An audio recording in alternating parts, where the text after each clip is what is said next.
Hi friends, welcome back to my channel. ಇವತ್ತಿನ ವಿಡಿಯೋದಲ್ಲಿ ನಾನು ನಮ್ಮ ಮನೆಯಲ್ಲೇ ಬೆಳೆದಂತಹ ತೆಂಗಿನಕಾಯಿಯಿಂದ ನಾವು ಯಾವ ರೀತಿಯಾಗಿ ತೆಂಗಿನ ಎಣ್ಣೆಯನ್ನು ತಯಾರಿಸಿಕೊಂಡು ಬರ್ತೇವೆ, ಹಾಗೆ ನಾವು ತಯಾರಿಸ್ತಾ ಇರುವಂಥದ್ದು ಕೋಲ್ಡ್ ಪ್ರೆಸ್ಡ್ ವಿಧಾನದಲ್ಲಿ. ಈ ಕೋಲ್ಡ್ ಪ್ರೆಸ್ಡ್ ವಿಧಾನವು ಬೇರೆ ವಿಧಾನಕ್ಕಿಂತ ಯಾವ ರೀತಿಯಾಗಿ ಭಿನ್ನವಾಗಿದೆ, ಹಾಗೆ ಇದರಲ್ಲಿ ತಯಾರಿಸಿದಂಥ ಎಣ್ಣೆ ಯಾವ ರೀತಿಯಾಗಿರುತ್ತೆ ಅನ್ನೋದನ್ನು ತೋರಿಸ್ತೇನೆ. ತೆಂಗಿನಕಾಯಿಯನ್ನು ಕೊಯ್ದ ನಂತರ ಅದು ಎಣ್ಣೆಯಾಗುವವರೆಗೆ ಹಲವಾರು ಪ್ರಕ್ರಿಯೆಗಳನ್ನು ಒಳಗೊಂಡಿರುತ್ತದೆ. ಎಣ್ಣೆ ಮಾಡಲು ಬೇಕಾದಂತಹ ಕಾಯಿಯನ್ನು ಸುಲಿದ ನಂತರದಲ್ಲಿ ಎಲ್ಲ ಕಾಯಿಗಳನ್ನು ಒಡೆದುಕೊಳ್ಳಬೇಕಾಗುತ್ತದೆ. ಮನೆಯಲ್ಲೇ ಬೆಳೆದ ತೆಂಗಿನಕಾಯಿಯಿಂದ ಎಣ್ಣೆಯನ್ನು ಮಾಡಿಸಿಕೊಂಡು ಬರುವವರು ಬೆಳಗಿನ 8 ಗಂಟೆಯಿಂದ 9 ಗಂಟೆಯ ಒಳಗಾಗಿ ಎಲ್ಲ ಕಾಯಿಗಳನ್ನು ಒಡೆದುಕೊಳ್ಳುವುದು ಉತ್ತಮ. ಏಕೆಂದರೆ ಕಾಯಿಯನ್ನು ಯಾವ ದಿನ ಒಡೆಯುತ್ತೇವೆಯೋ ಅದೇ ದಿನದಿಂದ ತೆಂಗಿನಕಾಯಿಯನ್ನು ಬಿಸಿಲಿನಲ್ಲಿ ಒಣಗಿಸಲು ಪ್ರಾರಂಭಿಸಬೇಕಾಗುತ್ತದೆ. ಬೇರೆ ಬೇರೆ ಕಡೆಗಳಲ್ಲಿ ಇನ್ನೂ ಹಲವಾರು ರೀತಿಯ ವಿಧಾನಗಳನ್ನು ಅನುಸರಿಸಬಹುದು. ನಾನಿಲ್ಲಿ ತೋರಿಸ್ತಾ ಇರೋದು ನಮ್ಮ ಮನೆಯಲ್ಲಿ ನಾವು ತೆಂಗಿನ ಎಣ್ಣೆಯನ್ನು ತಯಾರಿಸಿಕೊಂಡು ಬರುವಾಗ ಯಾವ ಯಾವ ಪ್ರಕ್ರಿಯೆಗಳನ್ನು ನಡೆಸ್ತೇವೆ ಅನ್ನೋದಾಗಿರುತ್ತದೆ. ಮೊದಲನೆಯ ದಿನ ಬಿಸಿಲಿನಲ್ಲಿ ಒಣ ಹಾಕುವಾಗ ಒಂದು ಸ್ವಚ್ಛ ಬಟ್ಟೆಯನ್ನು ತೆಗೆದುಕೊಂಡು ತೆಂಗಿನಕಾಯಿಯನ್ನು ನೀಟಾಗಿ ಒರೆಸಿ ಅದನ್ನು ಮೊಗಚಿ ಒಣಗಿಸಲು ಹಾಕುತ್ತೇವೆ.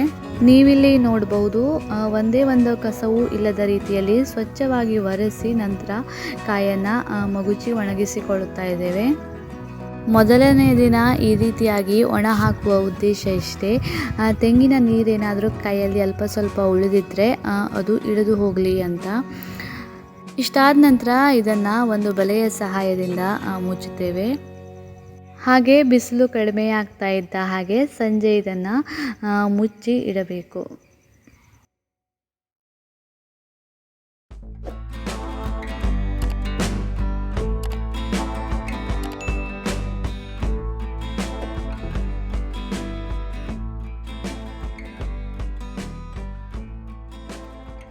ಮತ್ತು ಎರಡನೇ ದಿನ ಬೆಳಗ್ಗೆ ಬಿಸಿಲು ಬರ್ತಾ ಇದ್ದ ಹಾಗೆ ಇವೆಲ್ಲವನ್ನು ಮಗುಚಿ ಹಾಕಿದ್ದ ಎಲ್ಲವನ್ನು ತಿರುವಿ ಹಾಕ್ಕೊಂಡು ಮತ್ತೆ ಒಣಗಿಸಲಿಕ್ಕೆ ಹಾಕಬೇಕು.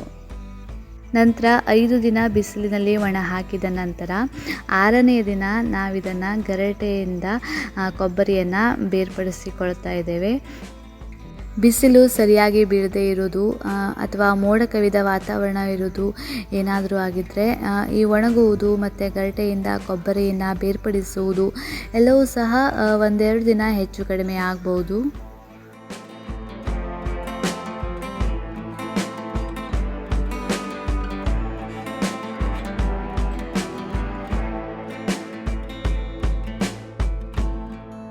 ಎಂಟು ದಿವಸಗಳ ಕಾಲ ಬಿಸಿಲಿನಲ್ಲಿ ಒಣಗಿಸಿದ ನಂತರ 9ನೆಯ ದಿವಸ ನಾವಿದನ್ನು ಈ ರೀತಿಯಾಗಿ ಕತ್ತರಿಸಿ ಎಣ್ಣೆಯನ್ನು ತೆಗೆಸುವುದಕ್ಕೆ ಕೊಬ್ಬರಿಯನ್ನು ತೆಗೆದುಕೊಂಡು ಹೋಗುತ್ತೇವೆ.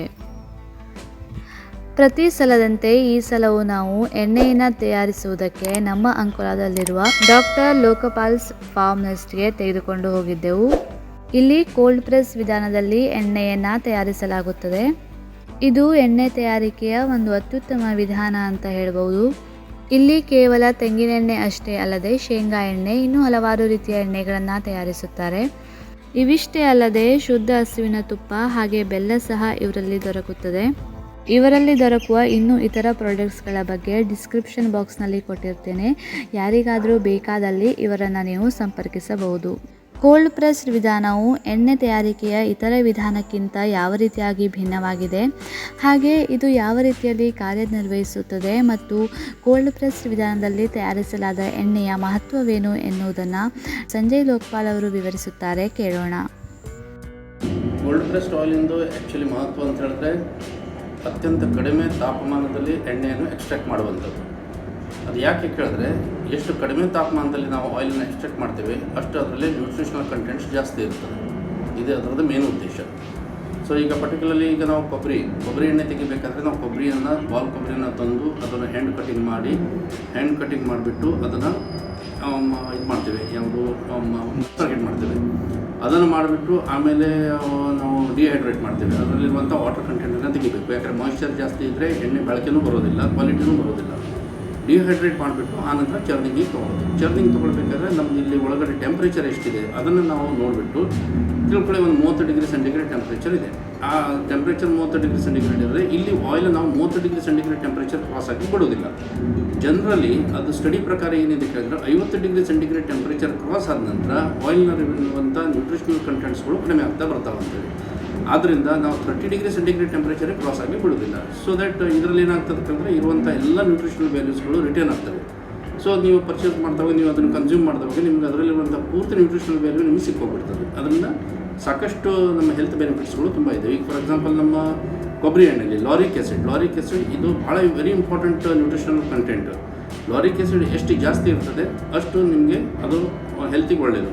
ಯಾಕಂದರೆ ಲಾರಿಕ್ ಆ್ಯಸಿಡ್ ನಾವು ಒಳಗೆ ದೇಹಕ್ಕೆ ತೊಗೊಂಡ ನಂತರ ಅದರಲ್ಲಿ ಮೊನೋಲೋರಿನ್ ಅನ್ನುವಂಥ ಒಂದು ಸಬ್ಸ್ಟೆನ್ಸ್ ರಿಲೀಸ್ ಆಗ್ತದೆ. ಆ ಮೊನೋಲೋರಿನ್ ಸಬ್ಸ್ಟೆನ್ಸೇ ನಮಗೆ ಬಾಡಿಗೆ ಸ್ಟೆಮಿನಾ ಕೊಡುವಂಥದ್ದು. ಈಗ ನಿಮ್ಮ ಕೊರೋನಾ ಟೈಮ್ನಲ್ಲೂ ಕೂಡ ಭಾಳಷ್ಟು ಕಡೆಗೆ ಅಡ್ವರ್ಟೈಸ್ಮೆಂಟ್ಸ್ ಎಲ್ಲ ಬಂದಿತ್ತು, ಟಿ ವಿ ಮೇಲೆ ಕೂಡ ಅಡ್ವರ್ಟೈಸ್ಮೆಂಟ್ಸ್ ಎಲ್ಲ ಬಂದಿತ್ತು. ಅನೇಕ ಡಾಕ್ಟರ್ಸ್ಗಳು ಹೇಳಿದರು ಈ ಲಾರಿಕ್ ಆ್ಯಸಿಡ್ ಇರುವಂಥದ್ದು ಕೊಬ್ಬರಿ ಎಣ್ಣೆ ಅದು ವೆರಿ ಇಂಪಾರ್ಟೆಂಟು, ಅದನ್ನು ಕನ್ಸ್ಯೂಮ್ ಮಾಡಿ. ಇವನ್ ಪ್ರತಿ ದಿವಸ ಬೆಳಿಗ್ಗೆ ಎದ್ದು ಕೂಡ ಒಂದು 2 ಟೀ ಸ್ಪೂನನ್ನು ಅದನ್ನು ಕನ್ಸ್ಯೂಮ್ ಮಾಡಿದ್ರು ಕೂಡ ಅದರಿಂದ ನಮ್ಮ ದೇಹಕ್ಕೆ ಸಾಕಷ್ಟು ಹೆಲ್ತ್ ಬೆನಿಫಿಟ್ಸ್ಗಳು ಸಿಗ್ತವೆ. ಅದೇ ರೀತಿ ನಾವು ಶೇಂಗಾ ಎಣ್ಣೆಯನ್ನು ಕೂಡ ಮಾಡ್ತೇವೆ. ಶೇಂಗಾ ಎಣ್ಣೆ ಕೂಡ ಅಷ್ಟೇ ಆ ಪರ್ಟಿಕ್ಯುಲರ್ ಗ್ರೇಡಿಂದ ಶೇಂಗಾ ಎಣ್ಣೆಯನ್ನು ನಾವು ಉಪಯೋಗಿಸ್ತೇವೆ.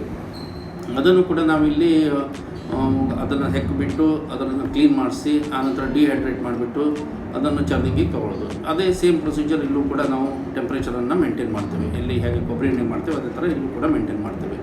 ಅದಾದ ನಂತರ ಇದರಲ್ಲಿ ಏನಾಗ್ತದೆ ಕೇಳಿದ್ರೆ ಸೆಡಿಮೆಂಟೇಷನ್ ಮೆಥಡ್ ವೆರಿ ಇಂಪಾರ್ಟೆಂಟು. ಕೆಲವೊಂದು ಕಡೆಗೆಲ್ಲ ಇದೀಗ ಕೋಲ್ಡ್ ಪ್ರೆಸ್ಡ್ ಆಯಿಲನ್ನು ತೆಗಿತಾರೆ, ಬಟ್ ಅಲ್ಲಿ ಮಷೀನನ್ನು ಯೂಸ್ ಮಾಡ್ತಾರೆ ಸೆಡಿಮೆಂಟೇಷನ್ಗೆ. ಅದರಲ್ಲಿ ಏನಾಗ್ತದೆ ಆಯಿಲ್ ಸ್ಪ್ಲಿಟ್ ಆಗೋ ಚಾನ್ಸಸ್ ಜಾಸ್ತಿ. ಬಟ್ ವೆರಸ್ ಇಲ್ಲಿ ನಮ್ಮ ಇಂಡಸ್ಟ್ರಿ ಒಳಗೆ ನಾವೇನು ಮಾಡ್ತೀವಿ, ಎಲ್ಲೂ ಕೂಡ ನಾವು ಮಷಿನ್ಸನ್ನು ಸೆಡಿಮೆಂಟೇಷನ್ಗೆ ಯೂಸ್ ಮಾಡೋದಿಲ್ಲ. ಹಾಗಾಗಿ ಸ್ವಲ್ಪ ಸೆಡಿಮೆಂಟೇಷನ್ಗೆ ಟೈಮ್ ಹೋಗ್ತದೆ. ಪರ್ಟಿಕ್ಯುಲರ್ಲಿ ಈಗ ನಮಗೆ ಕೊಬ್ಬರಿ ಎಣ್ಣೆಗೆ ನಮ್ಮದು 7 ದಿವಸದ್ದು ಸೆಡಿಮೆಂಟೇಷನ್ ಪ್ರೊಸೆಸ್. ಅದರಲ್ಲಿ 3 ದಿವಸ ಒಂದು ಸೆಡಿಮೆಂಟೇಷನ್ ಸ್ಟೆಪ್, ಇನ್ನೊಂದು 3 ದಿವಸ ಇನ್ನೊಂದು ಸೆಡಿಮೆಂಟೇಷನ್ ಸ್ಟೆಪ್. ಇವೆರಡು ಮುಗಿದ ನಂತರ ಅದರ ಮಧ್ಯದಲ್ಲಿ ನಾವು ಒಂದು ವಿಸ್ಕೋಸಿಟಿ ಟೆಸ್ಟ್ ಅಂತ ಮಾಡ್ತೀವಿ. ಇವೆಲ್ಲ ಓಕೆ ಆದ ನಂತರ ಬಾಟ್ಲಿಂಗಿಗೆ ಹೋಗ್ತದೆ. ಅದರ ಪ್ರಕಾರ ಶೇಂಗಾ ಎಣ್ಣೆ, ಗ್ರೌಂಡ್ನಟ್ ಆಯಿಲ್ಗೂ ಕೂಡ 7+7 14 ದಿವಸದ್ದು ಸೆಡಿಮೆಂಟೇಷನ್ ಪ್ರೊಸೆಸ್ ಇದೆ. ಇದು ಮಳೆಗಾಲದಲ್ಲಿ 14 ದಿವಸ ಬೇಕು. ಇನ್ನು ಬೇಸಿಗೆಯಲ್ಲಿ 1-2 ದಿವಸ ನಮಗೆ ರಿಲ್ಯಾಕ್ಸೇಷನ್ ಸಿಗ್ತದೆ, ಅದರಲ್ಲಿ ಕಡಿಮೆ ತೊಗೊಳ್ತದೆ. ಅದು ಅಂದರೆ ಆದಷ್ಟು ಬೇಗ ಸೆಡಿಮೆಂಟ್ ಆಗ್ತದೆ. ಸೊ ಡಿಪೆಂಡ್ಸ್ ಅದು ಯಾವ ರೀತಿ ಎಷ್ಟು ಬೇಗ ಸೆಡಿಮೆಂಟ್ ಆಯಿತು, ಅದ್ರ ಕ್ವಾಲಿಟಿ ಹೇಗಿದೆ, ವಿಸ್ಕೋಸಿಟಿ ಟೆಸ್ಟ್ ಎಲ್ಲ ನೋಡಿಬಿಟ್ಟು ವಿಸ್ಕೋಸಿಟಿ ಓಕೆ ಇದ್ದರೆ ನಾವು ಅದನ್ನು ಬಾಟ್ಲಿಂಗಿಗೆ ತೊಗೊಳ್ತೇವೆ. ಇಲ್ಲ ಅಂತ ಹೇಳಿದ್ರೆ ಸ್ವಲ್ಪ ಬೇಗ ತೆಗೆದರೆ ಏನಾಗ್ಬೋದು ಅಂಥೇಳಿ ನೀವು ಕೇಳಿದ್ರೆ ಕೆಳಗಡೆಗೆ ಬಾಟ್ಲಲ್ಲಿ ಒಂದು ಸ್ವಲ್ಪ ಪ್ರಮಾಣದಲ್ಲಿ ಮೈಕ್ರೋ ಪಾರ್ಟಿಕಲ್ಸ್ ಸೆಟ್ಲ್ ಆಗ್ಬೋದು. ಅದೇನೋ ತೊಂದರೆ ಏನಲ್ಲ, ಬಟ್ ಅದಕ್ಕೆ ಏನಾಗುತ್ತೆ ಕೇಳಿದ್ರೆ ಕಸ್ಟಮರ್ಸಿಗೆ ಅದು ಕೆಲವೊಂದು ಕಸ್ಟಮರ್ಸ್ಗೆ ಸೇರೋದಿಲ್ಲ. ಸೊ ಹಾಗಾಗಿ ಎಷ್ಟು ಸೆಡಿಮೆಂಟ್ ಆಗ್ತದೆ ಅಷ್ಟು ಸೆಡಿಮೆಂಟನ್ನು ಮಾಡಿಬಿಟ್ಟು ಆನಂತರ ಬಾಟ್ಲಿಂಗಿಗೆ ತೊಗೊಳ್ತೇವೆ. ಸೊ ಅದಕ್ಕೆ ನಾವು ವಿಸ್ಕೋಸಿಟಿ ಟೆಸ್ಟ್ ಅಂತ ಮಾಡ್ತೇವೆ. ಸೊ ಈ ರೀತಿ ನಮ್ಮಲ್ಲಿ ಈಗ ಗ್ರೌಂಡ್ನಟ್ ಆಯಿಲ್, ಕೊಕೊನಟ್ ಆಯಿಲ್ ಅಂದರೆ ಶೇಂಗಾ ಎಣ್ಣೆ, ಕೊಬ್ಬರಿ ಎಣ್ಣೆ ಮತ್ತು ಕುಸುಬೆ ಎಣ್ಣೆನೂ ಮಾಡ್ತೇವೆ. ಕುಸುಬೆ ಎಣ್ಣೆ ಸ್ವಲ್ಪ ಕಡಿಮೆ ಪ್ರಮಾಣದಲ್ಲಿ ಮಾಡ್ತೇವೆ. ಅದಕ್ಕೆ ಇಲ್ಲಿ ನಮ್ಮ ಕಡೆಗೆಲ್ಲ ಅದಕ್ಕೆ ಜಾಸ್ತಿ ಡಿಮಾಂಡ್ ಇಲ್ಲ. ಅದಲ್ಲದೆ ಮತ್ತು ಬಿಳಿ ಎಳ್ಳೆಣ್ಣೆ ಇದಿಷ್ಟನ್ನು ನಾವು ಎಣ್ಣೆಲಿ ಮಾಡ್ತೀವಿ. ಅದಲ್ಲದೆ ಮತ್ತು ಆರ್ಗ್ಯಾನಿಕ್ ಲಿಕ್ವಿಡ್ ಜಾಗರಿ, ತೆಳು ಬೆಲ್ಲ, ಜೋನಿ ಬೆಲ್ಲ ಹೇಳೋದಿಲ್ಲ, ಅದು ಆರ್ಗ್ಯಾನಿಕಲ್ಲಿ ನಾವು ರೆಡಿ ಮಾಡ್ತೇವೆ. ಆನಂತರ ತುಪ್ಪ ನಾವು ಮನೆಯಲ್ಲೇ ಮಾಡ್ತೀವಿ. ಇದು ದೇಸಿ ಆಕಳು ತುಪ್ಪ ಅಂದರೆ ಮಲೆನಾಡು ಗಿಡ್ಡ ಆಕಳು. ಈಗ ದೇಸಿ ಆಕಳು ಯಾಕೆ ಇಂಪಾರ್ಟೆಂಟ್ ಅಂತ ಕೇಳಿದ್ರೆ ಅದರಲ್ಲಿ A2 ಕೇಸಿನ್ ಪ್ರೋಟೀನ್ ಅಂತ ಒಂದು ಕಂಟೆಂಟ್ಸ್ ಇರ್ತದೆ. ಆ ಕಂಟೆಂಟ್ ವೆರಿ ಇಂಪಾರ್ಟೆಂಟ್. ಈಗ ನಾನು ಹೇಗೆ ಹೇಳಿದ್ರೆ ನಿಮಗೆ ಲಾರಿಕ್ ಆ್ಯಸಿಡ್ ಬಗ್ಗೆ, ಅದೇ ರೀತಿ ಇದರಲ್ಲಿ A2 ಕೇಸಿನ್ ಪ್ರೋಟೀನ್ ಅನ್ನುವಂಥದ್ದಿದೆ. ಈಗ ಭಾಳಷ್ಟು ಕಡೆಗೆ ಮಾರ್ಕೆಟ್ನಲ್ಲೆಲ್ಲ ತುಪ್ಪ ಸಿಗ್ತದೆ. ಪ್ರತಿಯೊಂದು ತುಪ್ಪನೂ ಹೈಡ್ರೋಜನೇಟೆಡ್ ತುಪ್ಪ, ಅದರಲ್ಲಿ ಅನಿಮಲ್ ಫ್ಯಾಟು ಇರ್ಬೋದು, ವನಸ್ಪತಿನೂ ಇರ್ಬೋದು. ಈ ತುಪ್ಪದಲ್ಲಿ ಇದು ಓನ್ಲಿ ತುಪ್ಪನೇ, ಮತ್ತು ಅದರಲ್ಲೂ ಕೂಡ ಮಲೆನಾಡು ಗಿಡ್ಡ ದೇಶಿ ಆಕಳ ತುಪ್ಪ. ಸೊ ಈ ದೇಶಿ ಆಕಳಲ್ಲೂ ಕೂಡ ಒಂದು 3 ಪ್ರಕಾರದ್ದು ತುಂಬ ಇಂಪಾರ್ಟೆಂಟ್ ಇದೆ. ಒಂದು ಅಂಥೇಳಿ ನೀವು ಗೀರ್ ಅಂಥೇಳಿ ಹೆಸರು ಕೇಳಿರಬೇಕು, ಅದು ಗುಜರಾತ್ ಸೈಡಿಗೆ ತುಂಬ ಇಂಪಾರ್ಟೆಂಟ್ ಇದೆ. ಅದಲ್ಲದೆ ರಾಜಸ್ಥಾನ ಸೈಡಿಂದು ಸಾಹಿವಾಲ್ ಅಂತೇಳಿ, ಮತ್ತು ನಮ್ಮ ಕಡೆದು ಇದು ಮಲೆನಾಡು ಗಿಡ್ಡ ಅಂತೇಳಿ. ಈ 3ಕ್ಕೂ ಕಂಪೇರ್ ಮಾಡಿದ್ರು ಕೂಡ ಅನೇಕ ಕಡೆಗಳಲ್ಲಿ ನಮ್ಗೆ ಹೇಳಿದರೆ ಮಲೆನಾಡು ಗಿಡ್ಡ ನಂಬರ್ 1 ಪೊಸಿಷನ್ದಲ್ಲಿ ನಿಲ್ತದೆ. ಯಾಕಂದರೆ ಬಟ್ ಅದರಲ್ಲಿ ಬರುವಂಥ ಬೆಣ್ಣೆ ಪ್ರಮಾಣವೂ ಕಡಿಮೆ ಮತ್ತು ತುಪ್ಪದ ಕ್ವಾಲಿಟಿನೂ ಒಳ್ಳೆಯದು. ಸೊ ಹಾಗಾಗಿ ಇದು ಮಲೆನಾಡು ಗಿಡ್ಡ ಆಕಳ ತುಪ್ಪ ಈಸ್ ವೆರಿ ಫೇಮಸ್. ಸೊ ಈ ರೀತಿ ನಾವು 4 ಪ್ರಕಾರದ ಎಣ್ಣೆ, ತುಪ್ಪ ಮತ್ತು ಬೆಲ್ಲ ಅನ್ನೋ ಎಕ್ಸ್ಟ್ರಾ ರೆಡಿ ಮಾಡ್ತೇವೆ. ಅದಲ್ಲದೆ ಜೇನುತುಪ್ಪನೂ ನಾವು ತರಿಸ್ತೇವೆ. ಆ್ಯಕ್ಚುಲಿ ಅದು ತರಿಸ್ತಾ ಇರೋದು ಬಂಡೀಪುರ ಫಾರೆಸ್ಟ್ನಿಂದ. ಬಂಡೀಪುರ ಫಾರೆಸ್ಟಲ್ಲಿ ಸೋಲಿಗಳು ಈ ಹೆಜ್ಜೆನ ಮಾಲೆಯಲ್ಲಿ ಕೈ ಹಾಕಿ ಅಲ್ಲಿಂದ ತುಪ್ಪ ತೆಗೆಯುವಂಥದ್ದು, ಅದು ಅವ್ರಿಗೆ ಮಾತ್ರ ಅದು ಆ ಕಲೆ ಗೊತ್ತಿದೆ. ಯಾರಿಗೆ ಸೋಲಿಗಳಿಗೆ ಅವರು ಅದನ್ನು ತೆಗೆದುಬಿಟ್ಟು ಆನಂತರ ಪ್ರೊಸೆಸ್ಗೆ ನಾವು ನಮ್ಮ ದೀನಬಂಧು ಟ್ರಸ್ಟ್ ಇದೆ, ದೀನಬಂಧು ಟ್ರಸ್ಟ್ ಮತ್ತು ಗ್ರಾಮ ಬಂಧು ಟ್ರಸ್ಟ್ ಅಂತೇಳಿ ಎಲ್ಲಿ ನಮ್ಮ ಬಂಡೀಪುರದಲ್ಲಿ, ಅದು ನಮ್ಮ ಡಾಕ್ಟರ್ GS ಶಿವರುದ್ರಪ್ಪ ರಾಷ್ಟ್ರಕವಿ ಅವರಿದ್ದಾರಲ್ಲ ಅವ್ರದ್ದು ಇನ್ಸ್ಟಿಟ್ಯೂಟ್ ಅದು. ಆ್ಯಕ್ಚುಲಿ ಈಗ ಅವ್ರ ಮಗ ನೋಡ್ತಾ ಇದ್ದಾರೆ, ಅಲ್ಲಿಗೆ ಹೋಗ್ತದೆ ಆ ಜೇನುತುಪ್ಪ. ಅಲ್ಲಿ ಅವರು ಪ್ರೊಸೆಸ್ ಮಾಡಿ ಕ್ವಾಲಿಟಿಯನ್ನು ಟೆಸ್ಟ್ ಮಾಡಿಬಿಟ್ಟು ಅವ್ರ ಹತ್ರದಿಂದ ನಾವು ಟೈಪ್ ಮಾಡಿದ್ದೇವೆ, ನಾವು ಇಲ್ಲಿ ತೊಗೊಂಡು ಬರ್ತೇವೆ. ಈ ರೀತಿ ಯಾಕಂದರೆ ಜನರಿಗೆ ನಾವು ಪ್ಯೂರ್ ಕ್ವಾಲಿಟಿ ಅಂದರೆ ಒಳ್ಳೆ ಕ್ವಾಲಿಟಿದು ನಾವು ಜೇನುತುಪ್ಪ ಕೊಡಬೇಕು, ಪ್ಯೂರ್ ಜೇನುತುಪ್ಪ ಕೊಡಬೇಕು ಅನ್ನೋ ದೃಷ್ಟಿಯಿಂದ ಈ ರೀತಿ ನಾವು ಟೈಪ್ ಮಾಡ್ಕೊಂಡು ನಾವು ತರಿಸ್ತಾ ಇದ್ದೀವಿ. ಸೊ ಇಷ್ಟು ನಮ್ಮ ಪ್ರಾಡಕ್ಟ್ ನಮ್ಮ ಇದರಲ್ಲಿ ಫ್ಯಾಕ್ಟ್ರಿಯಲ್ಲಿ ಅವೈಲೇಬಲ್ ಇದೆ. ಸಂಜಯ್ ಲೋಕಪಾಲ್ ಅವರ ಫ್ಯಾಕ್ಟರಿಯಲ್ಲಿ ಉತ್ಪಾದಿಸಲಾಗುವ ಇತರ ಯಾವುದೇ ಉತ್ಪನ್ನಗಳು ಯಾರಿಗಾದರೂ ಬೇಕಾದಲ್ಲಿ ಅವರನ್ನು ಸಂಪರ್ಕಿಸಬಹುದು. ಇದಾಗಿತ್ತು ಸ್ನೇಹಿತರೆ ಇವತ್ತಿನ ಒಂದು ಪುಟ್ಟ ವ್ಲಾಗ್. ಇದು ನಿಮಗೆ ಇಷ್ಟ ಆಗಿದೆ ಅಂತ ಭಾವಿಸ್ತೇನೆ. ಇಷ್ಟ ಆಗಿದರೆ ಪ್ಲೀಸ್ ನನ್ನ ಚಾನೆಲ್ನ ಸಬ್ಸ್ಕ್ರೈಬ್ ಮಾಡ್ಕೊಳ್ಳಿ, ಹಾಗೆ ಲೈಕ್ ಮಾಡಿ, ಕಾಮೆಂಟ್ ಮಾಡಿ, ಶೇರ್ ಮಾಡಿ. Thank you for watching.